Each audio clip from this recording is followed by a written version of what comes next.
né? Você faz outros cursos aí, a pegada não é a mesma. O que me chamou a atenção no seu trabalho é a sua experiência, é o modo como que você vê, né? A primeira coisa que a gente olha é isso aqui, aí vem para cá, vem para cá. E à medida do possível que eu sou atendido, é lógico para mim, né? Não tem como não dizer que não está valendo a pena, não está compensando. Nessa primeira página aqui a gente tem encaminhamento para o TST, nada demais, não tem novidade. Nesse recurso acabei esquecendo de tampar o nome das partes, né? Mas enfim, não tem nenhum problema também em relação a isso. Esse é um processo público, não está em segredo de justiça. Eu costumo dar uma privacidade a mais, vamos chamar assim, mas nesse caso eu acabei esquecendo. Mas vamos lá. A parte começa com as razões do recurso de revista aqui. Nessa parte a gente tem uma explicação genérica, né? Olha, o TRT da nona região caminhou em sentido contrário à legislação e à jurisprudência. Então aqui a parte ainda não revelou pra gente o que ela está querendo, do que trata o acórdão do TRT. E aí vem os pressupostos de admissibilidade. Vamos ver aqui, questão de publicação, né, para ver a tempestividade. Isso aqui eu sempre digo que a gente analisa de ofício lá no TST, então não precisa nem abrir esse tópico. É bom abrir quando tem feriado local, por exemplo, quando tem alguma disponibilidade do PJE, algo nesse sentido. Mas se for aquela contagem dos 8 dias úteis comuns ali, né, que é o que acontece em regra, aí nem precisa abrir esse tópico, tá? Fala questão da representação processual, custas processuais dispensadas, né? Beneficiário da justiça gratuita. A parte abriu o tópico da transcendência. A gente já está na página 2 de 12. Vamos ver o que a parte falou aqui. A parte diz que tem transcendência econômica, política ou jurídica. Transcendência econômica, de acordo com a CLT. Uma das hipóteses é quando a causa é de elevado valor. Transcendência política é quando o acórdão do TRT, o acórdão recorrido, contraria a jurisprudência, seja sumulada ou não, né, desde que reiterada, do TST, ou dependendo do Supremo Tribunal Federal. Isso é uma decisão vinculante, por exemplo, né, aquela dos honorários advocatícios de sucumbência, índice de correção monetária dos débitos trabalhistas, né, como foi uma decisão do Supremo Tribunal Federal da seara trabalhista e ainda mais uma decisão vinculante, acaba sendo possível reconhecer a transcendência política nesses casos. E a transcendência jurídica é quando tem uma lei nova ou então um entendimento sobre um entendimento novo, né? Uma análise sobre novo enfoque de uma legislação preexistente. Qual que é a diferença que a gente faz? Lei nova, reforma trabalhista. Tudo bem que é de 2017, mas agora que alguns casos estão chegando no TST, né? Então, a reforma trabalhista modificou vários dispositivos e aí o TST seria chamado para fazer a interpretação correta, para fazer a aplicação literal, o caso do dispositivo, e uma transcendência jurídica de uma lei antiga, mas sob uma nova interpretação, seria aquela questão da existência ou não de vínculo de emprego entre trabalhador, motorista, né, piloto, e as plataformas do tipo Uber, 99, iFood. Então, o artigo 2º e 3º da CLT, o caput desses dispositivos não foi modificado pela reforma trabalhista. Mas aí essas novas relações trabalhistas podem ser interpretadas sob o enfoque desses dispositivos, né? Uma lei antiga, então, com um novo olhar. E aí nasceria a transcendência jurídica de acordo com a CLT. E aí, beleza, vamos lá. Qual que é o caso aqui? A parte só vai colocar mais para frente os trechos do acórdão, mas ela já vem sintetizando aqui. Bom, conforme dessume-se do entendimento extraído do acórdão regional, o TRT da nona região deu provimento à tese jurídica da reclamada. Muito embora o reclamante ter ficado no limbo judiciário de 25 de agosto de 2015 até 24 de setembro de 2019. Então, 4 anos e um mês aí no limbo jurídico previdenciário. A Edna pedindo o número do processo. Deixa eu dar uma olhada aqui se... esse aqui, 1072 02 2018, ação ajuizada em 2018 então, TRT do Paraná, da nona região, vara do trabalho número 653. Então, esse aí. Pois é, olha só, eu tinha visto essa questão do rito sumaríssimo, Luiz Alencar, mas pelo acórdão aqui, esse aqui, o acórdão foi do dia 22 de junho de 2022, lá do gabinete do ministro Pimenta, terceira turma, e a gente coloca rito sumaríssimo aqui, né, depois nessa parte da ementa. Só que aqui me parece que não foi rito sumaríssimo, na verdade. Não foi porque olha o seguinte, ele foi conhecido provido por violação do 186 do Código Civil e 483-D. Então, eu já tinha visto essa questão, eu vi aqui esse ação trabalhista sumaríssimo, né?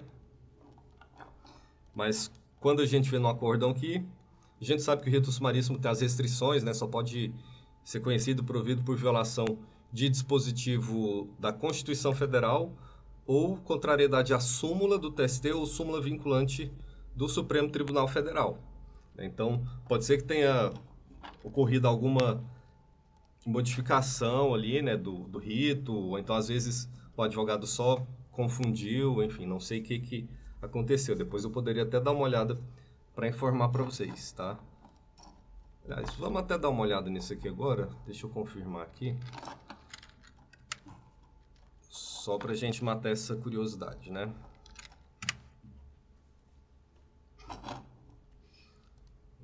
Aqui também não tem o marcador de rito sumaríssimo, né? Vamos ver lá na inicial para ver o que aconteceu aqui. Mas enquanto carrega, a gente continua analisando aqui. Então, beleza. O empregado ficou 4 anos e 1 mês no limbo judiciário, de acordo com as razões recursais.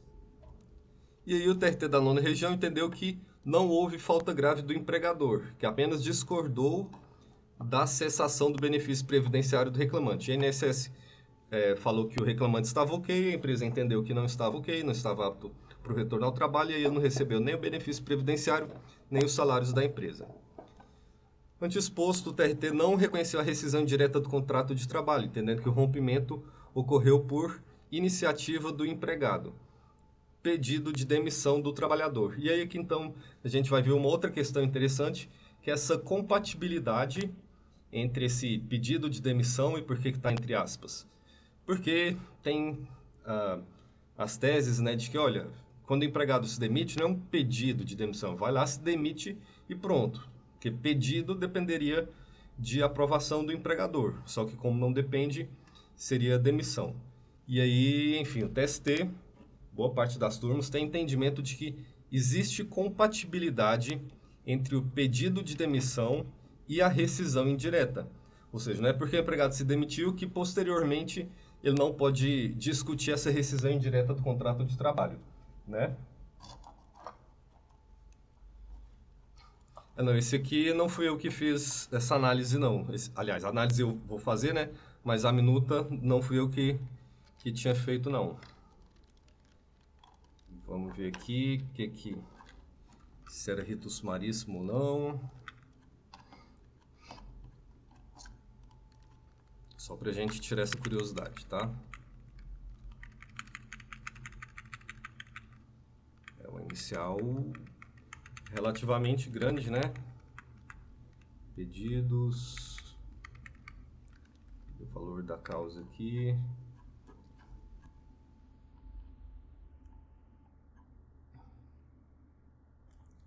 R$ 654 mil. Então, com certeza, não é uma ação em rito sumaríssimo. Provavelmente foi um deslize ali do advogado, né? Vamos ver se é esse mesmo número do processo. 107202-2018 5090653, tá bom? Vamos continuando então. Foi a Ingrid perguntando, sem precisar discutir se o pedido de demissão foi livre? Isso, porque a tese seria o seguinte, olha, vamos ver, por exemplo, vamos usar um exemplo bastante comum, que é a falta de pagamentos, falta de depósito de FGTS, ou falta de atraso reiterado no pagamento de salários, enfim. A tese do reclamante, do empregado, é de que esse descumprimento reiterado das obrigações trabalhistas por parte da empregadora tornou a relação de trabalho insustentável. E aí o empregado não deixou simplesmente de comparecer ao trabalho, ele pediu demissão formalmente, mas por quê? Porque esse contrato de emprego já não teria mais condições de se manter, exatamente em razão desse descumprimento das obrigações da empresa.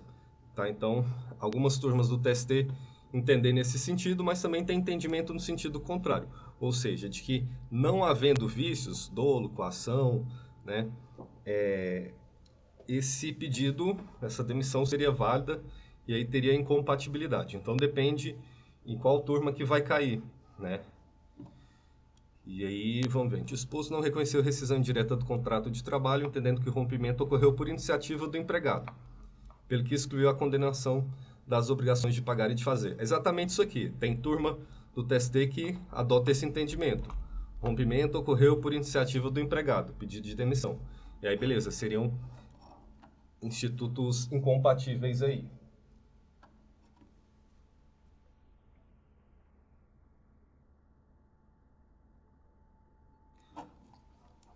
Não reconhecendo ainda a configuração do dano moral em decorrência do limbo previdenciário.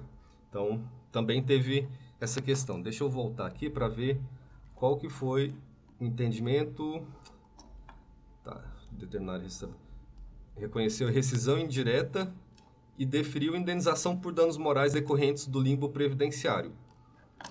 Vamos ver aqui na sentença quanto que tinha sido o valor dos danos morais, e esse valor que foi restabelecido na decisão do TST. Indenização por danos morais, limbo jurídico. Cadê aqui o valor?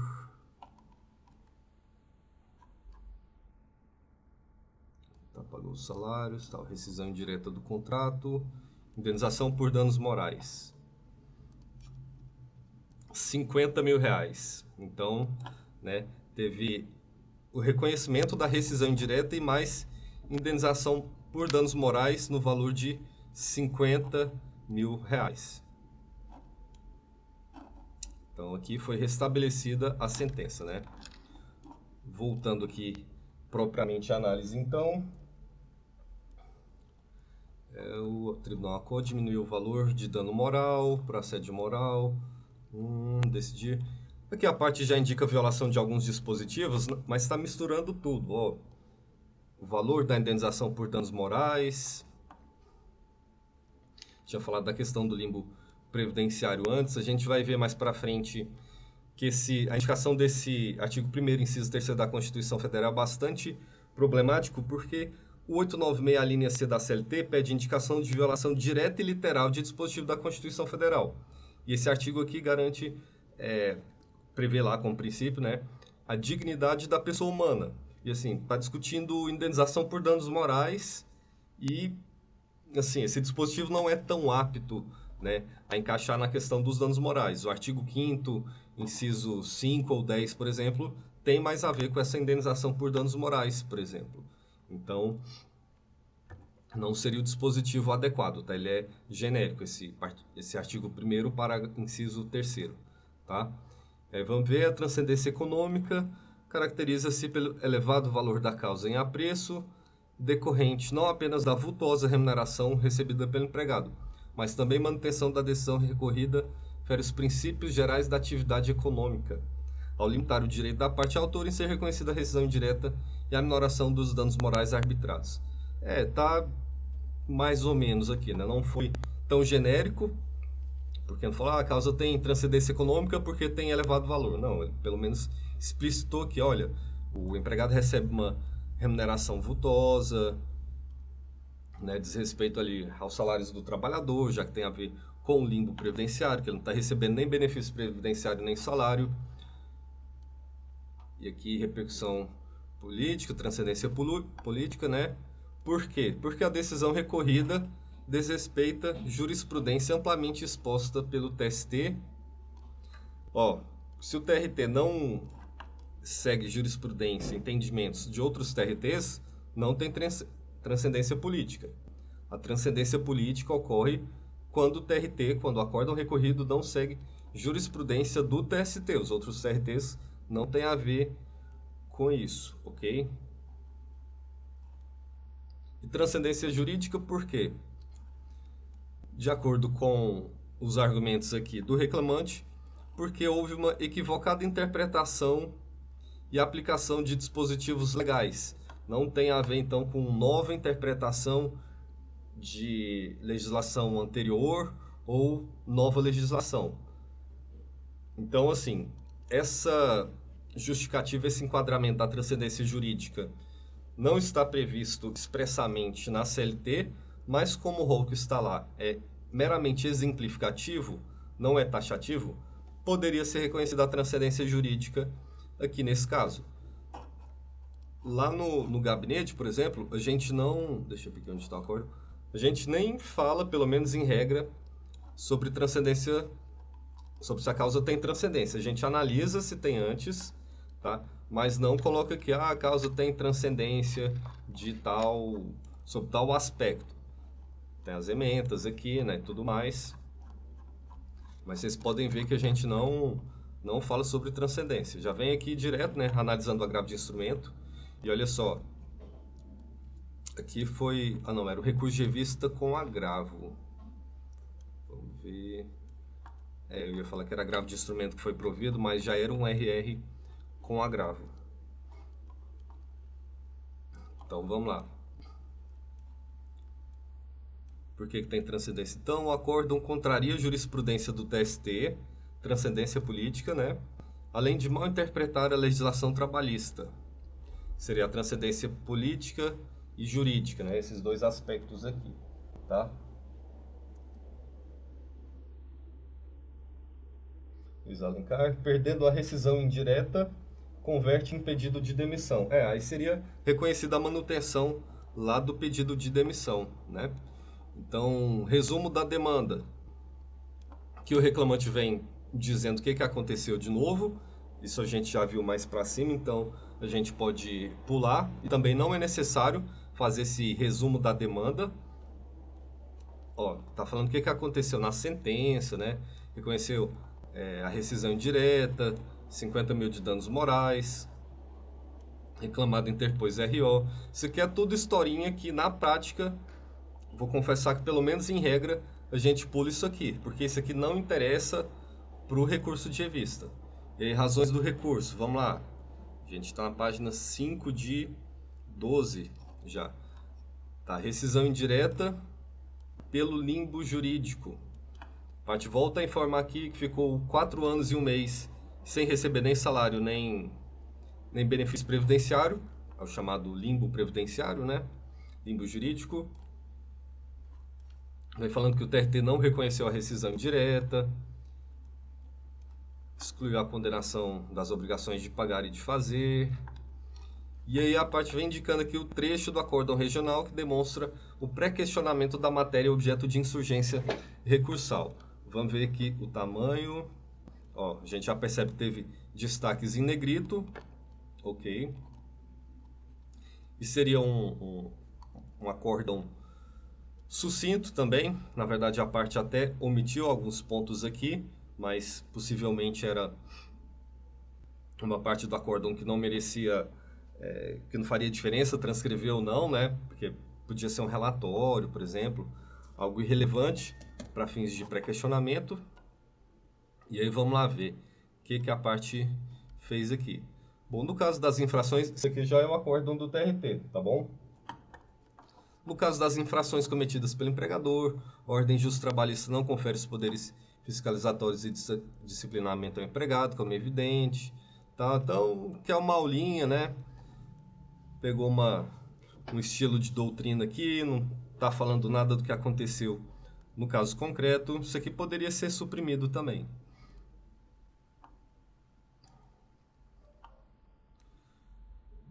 Aí vem falando, olha, a rescisão indireta do contrato de trabalho deve passar pelo crivo do judiciário para que seja reconhecida.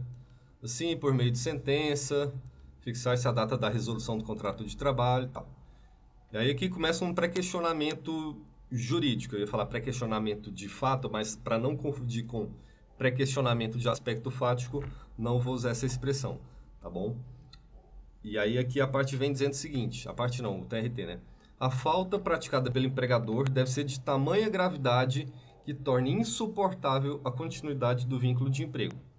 Isso porque a falta grave gera quebra da fidúcia entre as partes, elemento essencial ao contrato de trabalho. Então seria essa justificativa aqui, Ingrid, a tese do reclamante, né? Olha, a falta de pagamento de FGTS tornou insuportável a manutenção, a continuidade do vínculo de emprego, perdeu-se a fidúcia entre as partes, né? E por aí vai. Então, por isso que para algumas turmas do TST existe compatibilidade entre a demissão, aquele pedido de demissão do empregado, e a rescisão indireta do contrato de trabalho.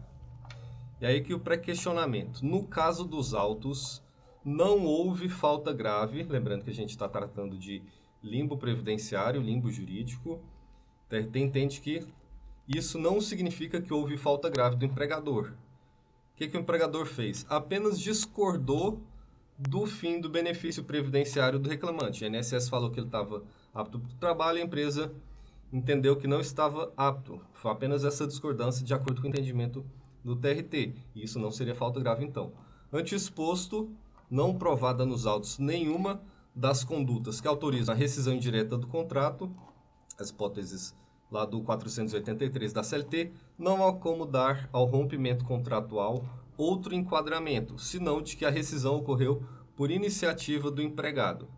Aí, entre aspas, aqui o pedido, né, de demissão do trabalhador. Pelo que se exclui a condenação de obrigações de pagar e de fazer relativas à rescisão indireta. Então, olha só, isso aqui é um ótimo exemplo de reenquadramento jurídico, que eu chamo de reencaixotamento, enfim, jurídico, né?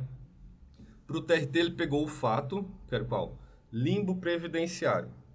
O TRT pegou esse fato e colocou na caixinha do que não é motivo de rescisão indireta, né?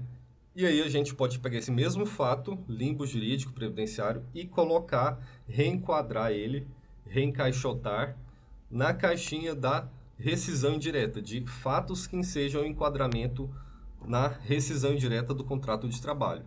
Beleza? Então isso aqui não esbarra na súmula 126 do TST, que veda reexame de fatos e provas no recurso de revista e nos embargos pré-CDI. Tá? Então não é caso de súmula 126 do TST.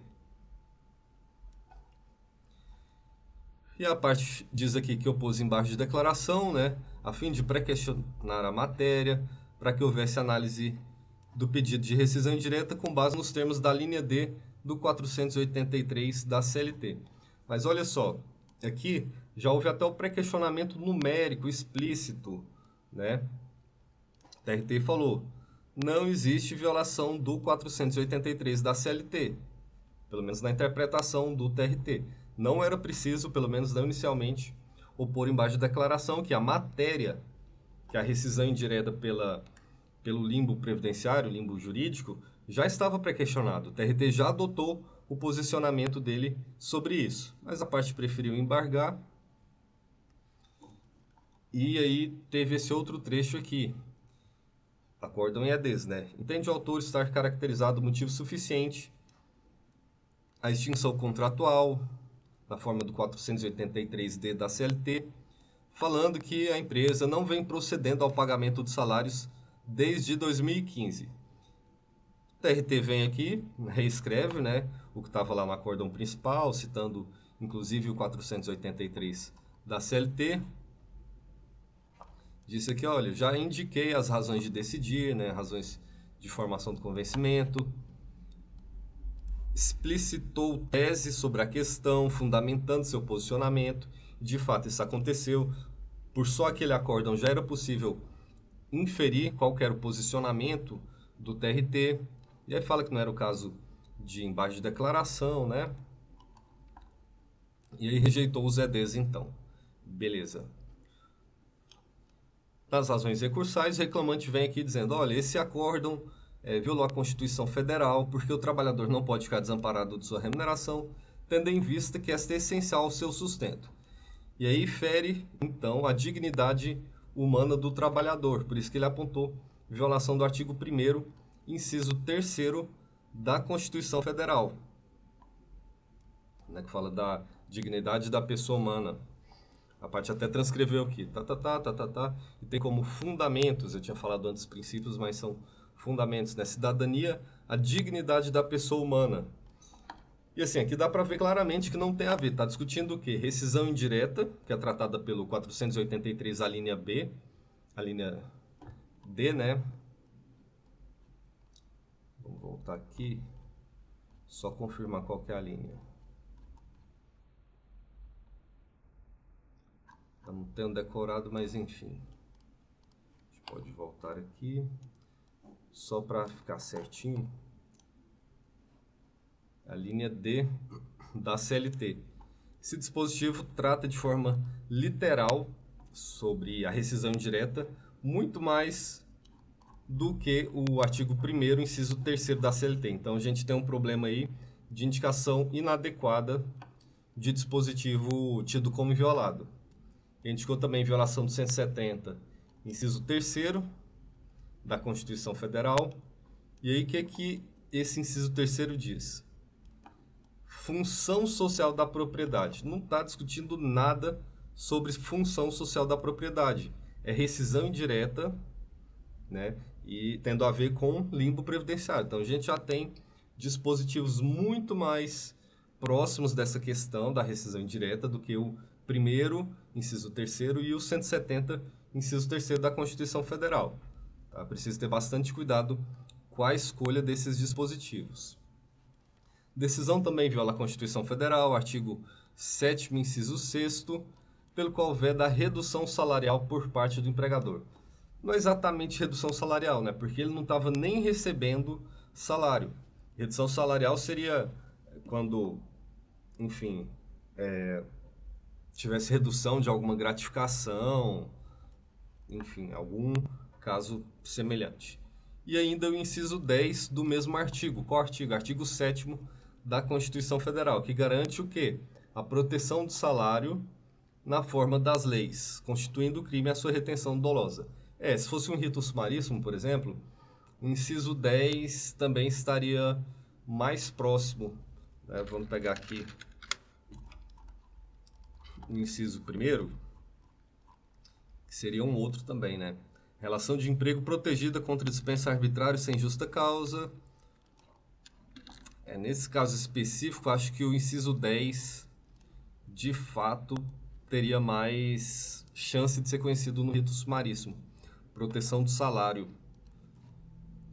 Mas, enfim, como é rito ordinário aqui, não teria esse problema. Pode ser conhecido por violação do artigo 483, a linha D, tranquilamente.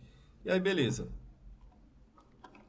Botou violação também do artigo 2º, parágrafo 1º da Lei 368 de 1968, no qual considera a mora contumaz o atraso ou sonegação de salários devido aos empregados.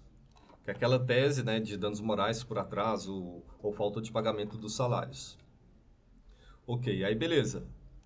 Vamos lá. Seria interessante também fazer isso que a parte fez, que é indicar divergência jurisprudencial. Levando em consideração que o TRT é um acórdão do TRT da 9ª região, ele poderia ter pegado um acórdão de qualquer um dos outros 23 TRTs, só não do TRT da 9ª região, ou da SDI do TST. E aí, escolhendo quanto ao órgão de origem outro TRT, tá tudo certo aqui, ela precisaria ter feito o quê? Colocar um número do processo. Vamos ver aqui.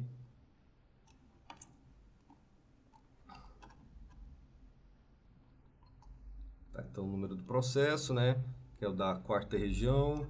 E a data de publicação em fonte oficial, normalmente, né? Mas esse link aqui, como é um link direto, se a gente lá no TST clicar nele e levar a gente diretamente para o acórdão, isso é válido como forma de comprovação da existência da divergência jurisprudencial, tá? Só não vale ser uma URL, um endereço genérico, né? Se tivesse terminado aqui, por exemplo, termina aqui no documento, consulta documento e para por aqui, ou então pje.trt4.jus.br. Se fosse assim, de maneira simples, não valeria. Mas como a parte foi mais específica, provavelmente, né, possivelmente, esse link aqui levaria a gente direto lá para a Acordam. E aí estaria ok. Aí coloca outro aresto, né, tratando exatamente dessa questão. E aí a gente teria que ver a questão da especificidade também. Súmula 296, item 1 do TST e artigo 896, parágrafo 8º da CLT, que exigem a especificidade aí na discussão. Vamos ver se trata da mesma questão aqui. Deixa eu só procurar onde que está. Olha só, rescisão indireta, salário do período de afastamento, verbas rescisórias, limbo previdenciário. A princípio parece que trata da mesma questão. Tá, após a alta previdenciária, se dirigiu ao serviço médico da demandada, que a considerou inapta para o trabalho. Aí vem falando, olha, a não prestação do trabalho no período discutido, ou seja, depois da alta do INSS, teve por origem exclusivamente a conduta da empresa, a empresa que não aceitou o retorno do empregado, né?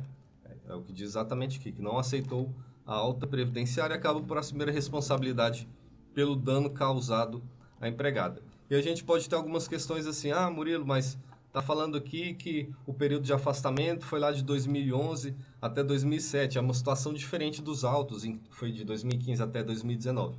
A especificidade não exige tanta semelhança assim. O afastamento não precisa ser na mesma época, porque o que é discutido aqui é se é possível a rescisão indireta em razão do limbo previdenciário.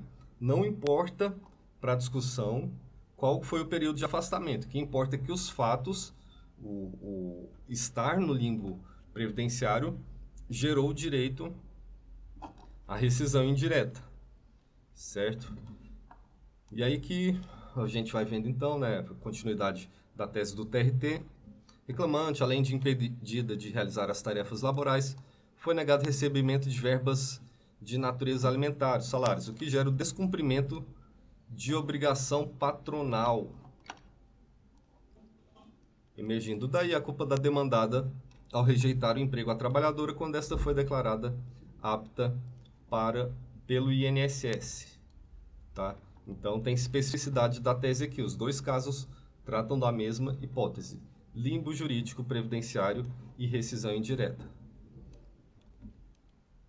TRT, né, manteve a sentença que reconheceu a rescisão indireta do contrato de trabalho. Ok. Bastava só um acórdão, né, mas a parte preferiu colocar outro aqui, por isso que torna maior o recurso.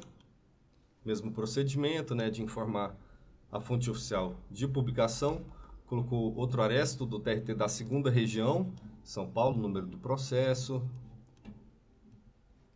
limbo previdenciário, salários desde alta médica do INSS, mas essa questão aqui é a rescisão indireta, né?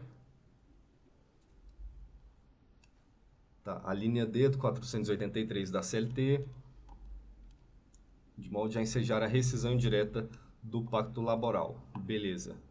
Fonte também possivelmente estava certo, e a gente nem precisa conferir por quê? Porque como eu falo nas aulas, em lives, né, a gente lá no TST, quando a parte indica violação de dispositivo e divergência jurisprudencial, normalmente a gente tende a conhecer por violação do dispositivo, que aí evita esse tipo de discussão, né? Ah, divergência é específica. Ah, esse link aqui leva lá pro endereço correto do acórdão. E aí foi o que aconteceu exatamente aqui. Foi conhecido por violação do 483, a linha D da CLT. E aí, desta forma, requer a reforma do acórdão, pois a negativa em aceitar... Isso aqui é a principal tese, principal fundamento, né? A gente poderia sintetizar as razões recursais nisso aqui. A negativa em aceitar o reclamante de volta aos seus quadros, com a alta do INSS, né? Eu colocaria isso aqui também, implica no reconhecimento de descumprimento de dever jurídico, pois equivale à recusa ao fornecimento de trabalho, que é reconhecidamente um dos deveres do empregador. Com efeito, nos termos da linha D do 482 da CLT, e aí que seria 483, né? Mas não tem problema, como a parte colocou lá em cima 483, está tudo certo. Isso aqui foi um nítido erro de digitação, erro material simples, né? Há que se reconhecer a rescisão indireta do contrato de trabalho do autor por responsabilidade da empregadora, devendo ser mantida, restabelecida, no caso, a sentença condenatória. Beleza, o principal fundamento é esse aqui, poderia ser resumido nisso, mas a parte cumpriu direitinho os requisitos ali, né? Transcrição do acórdão do TRT, fundamentou certinho, colocou a divergência jurisprudencial que servia, né, para fins de senso pretoriano, que é outro termo que a gente chama, indicou a violação do 483, a linha D da CLT. Tá tudo certo também.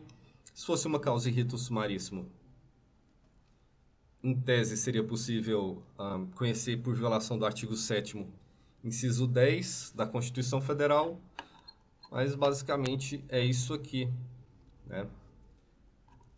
A gente teve essa questão dos EDs, que não precisavam ter sido opostos. Transcrição do acórdão do TRT foi feita de forma certinha, que está claro a motivação que o TRT usou para não deferir o direito à rescisão indireta. Tudo certinho, pré-questionado. E é isso aí. Bom, já terminamos a análise então, Luiz Alencar. Vai entrar na audiência agora. Bom carnaval para você também, doutor. Edna, bom final de semana. E é isso, pessoal. Então, uma análise bem rápida aí. 12 páginas de recurso. Poderiam ser em menos, em 4 páginas no máximo, já estaria muito bom. Passando de bom, né?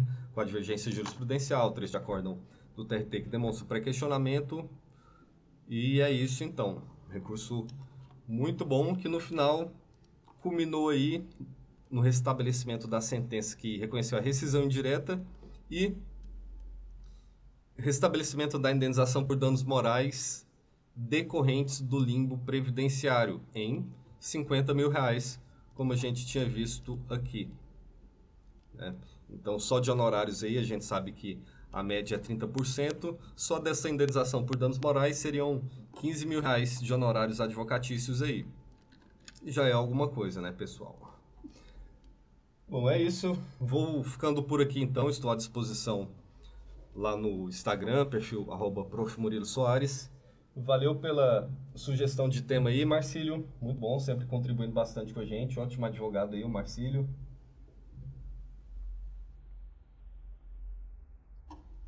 A Edna está pedindo, mostra o acórdão do TST, o fundamento.